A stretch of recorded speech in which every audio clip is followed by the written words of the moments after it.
So yeah, take this into account, and it's not that hard to do. Actually, I wanted to make this clear because I've been studying psychology, and one of the things I learned recently is that in the 1920s, there's this psychologist named Freud, right? And well, he's really famous because he actually understood that or propose that the subconscious plays a big role in what we want, what we fear, what we do every day, and it revolves around things that happened to us before in the past, and we bring them to the present, and they're not in the conscious part. I mean, we don't rationally know that they're there, but they are there affecting our behavior. So his nephew actually went to the United States, and he decided to apply this with the industry and with the market and businessmen. And he told them, okay, let's do this. I give you the idea, and we can make a profit out of this, because just like in the World War, there was propaganda to make people support the war. It was the same concept, only using the subconscious. We use people's fears and desires and needs, and we use them to create a product that they will need and buy. So what they did is use the people's fears and insecurities or desires, and they created a need. You need to be secure in your house, so buy the new security system. Or you need, be like this man. So if you want to look like him or like this woman, you need to buy this product or that. Or you have to work, because otherwise you're not going to be accepted. You're not going to be like the cool ones or the big ones. So people actually kind of had these necessities created for them, and then a big product appeared in the market, and this would satisfy that necessity. And then another necessity would be created, and the second product would come out. And that is the present market system. It is based on creating this need and another necessity. So yeah, it's not that pure and well intended. It was intended for profit in a lot of ways, and to boost the economy in ways, so a small amount of people could have profit, because actually out of the 50% of the world's wealth is held in 2% of the population. So let me tell you that there's a few that control actually the system, and what you buy and what you can sell and what you can do with your life and what you can get your basic needs from.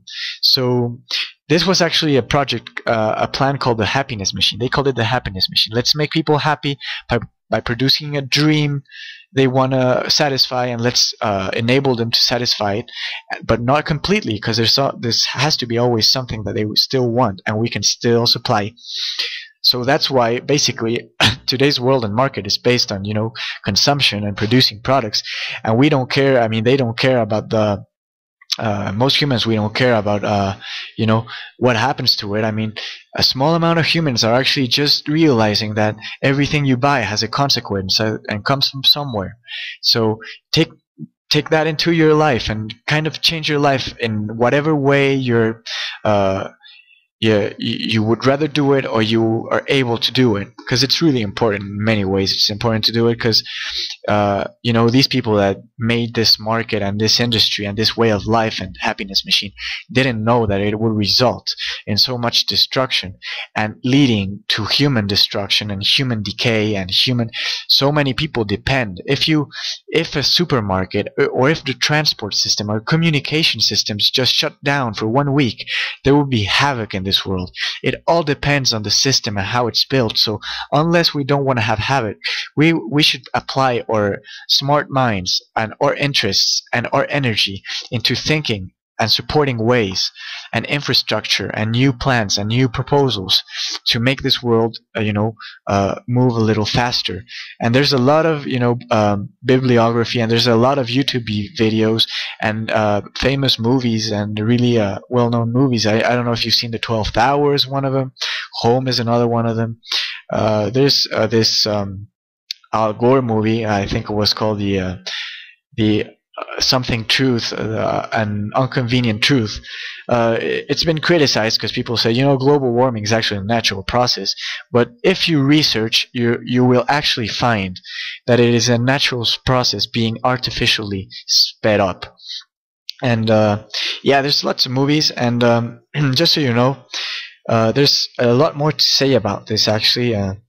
But I'll I'll just say that for now, just watch what you buy, question things. We're like children right now. We have to mature. We have to take mature decisions.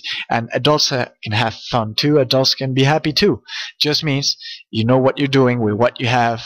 And it's not just about satisfying yourself. It's about getting to have something for tomorrow and for your kids and friends or girlfriend or whatever, and making a good life for others too. Uh, have a good time still, and just by changing some small things in your way of life, use less electricity and use less gas and buy less stuff, because everything is out of oil, and it's based in oil. If there wasn't any oil, there would be nothing of this. We would still be in a different parallel universe, I guess, something like that. And protect the trees, because the trees are home. The forests are home to 3/4 of biodiversity, and though that biodiversity actually sustains our life, so we don't want to starve, right? And actually, we want to respect them. I mean, if you go into the humanitarian aspect of it, it's quite nice. It's quite nice to have other living things living along with us, and just have enough protection to survive, and protection to protect others too. And that's really important. And trees, also forests, they're a big part of life today. They store water, they store carbon, they store life, they provide soil, and there's just we have to protect those too. Well, and I guess that's it for now. Every subject relates to another one, and there's just so much that can be told about it. But for now, let's just leave it at this, and say that next time I put a video out or a recording out, I hope you liked this one, by the way, and didn't bore you too much, or I didn't talk too fast, or it wasn't too much information. In any case, you can hear it in different moments. But we'll be talking in other shows about other things, like the banking system, economic system, about science, physics, biology, astronomy, religion. Religion, I mean, not so much, maybe not modern religion, but culture. It's more like culture and religious beliefs, and we'll talk about many things. And yeah, some politics, I guess, but none of this is going to be particularly directed against anyone, because I think everything has a reason to be. We'll just, it's just to create, an open-minded opinion about things, because the world is, so much of it is so different, and we have to take it and, take a little bit of this and a little bit of that. And we'll get into weird subjects too later, but that's a surprise, because if you like this one, you'll have to hear the next one. And as we go along, we'll go into delving into mysteries of humankind and human history, and the really human potential of today's race, and what we really are looking for as a way of life, I guess. So hope you enjoyed it. Hope you're having a good year's start. I think I am, and let's take care of each other, and have a good time, I guess. Sorry I couldn't put some music on, but I was looking at all the copyright stuff and things, so I have to deal with that before I can. And I guess I'll hear from you, I hope, and leave your comments, and until next time then, ciao.